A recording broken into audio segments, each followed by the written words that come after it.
The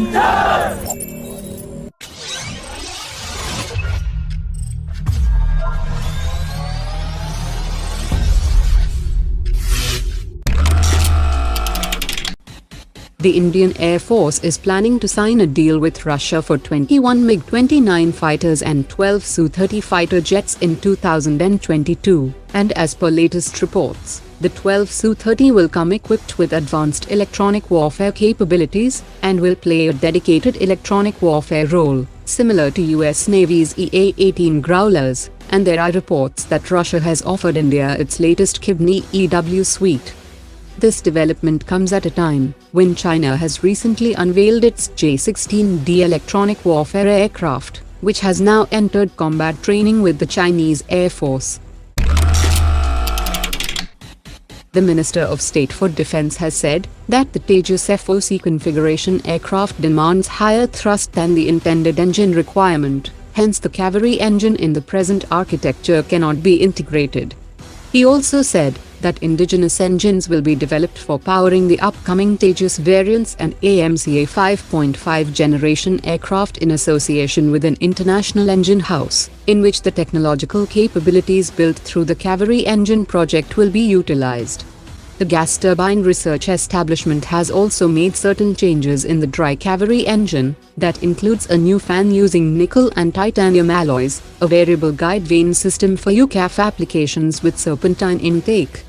An evaluation team from Russia will be visiting the facility of Gas Turbine Research Establishment in Bangalore next month, and the cavalry dry engine will conduct some ground tests in their presence, after which the DRDO officials will fly to Russia's Gromov Flight Research Institute, where the cavalry dry engine will be mounted on the IL-76 flying test bed to start taxi and high-altitude flight test.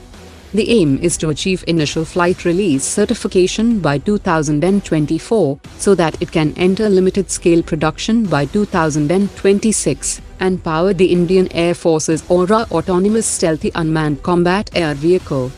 The Gas Turbine Research Establishment is also working to develop a redesigned afterburner section with technical improvements, so that the 46 kN cavalry dry engine with the redesigned afterburner section can achieve a 76 kN wet thrust that could be used for other programs in the future.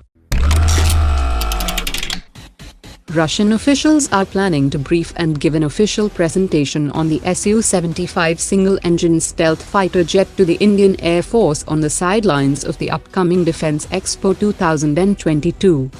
Russia's Rostov Corporation has already marked India as a potential export customer for the aircraft, and Russia is not planning to offer the Su-75 as a contender in the 114 MRFA tender, but it will be a direct offer under a government-to-government contract.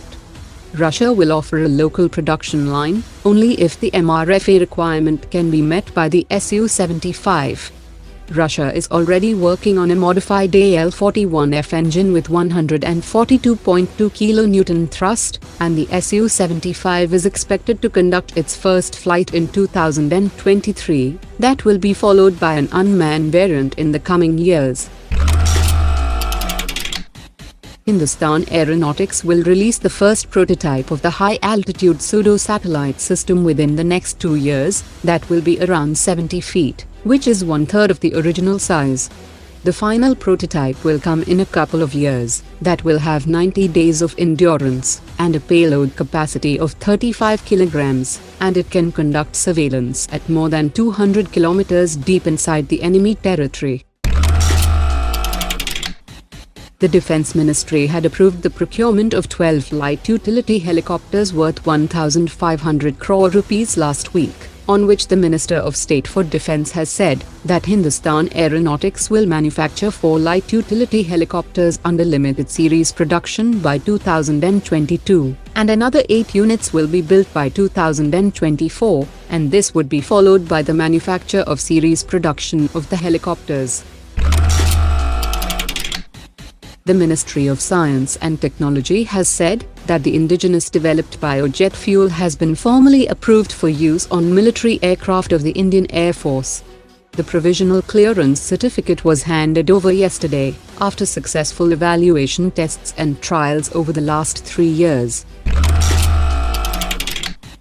the Ministry of External Affairs has commissioned an expansive study for mapping existing connectivity projects in the country's northeast region and India's development assistance projects in neighborhood countries.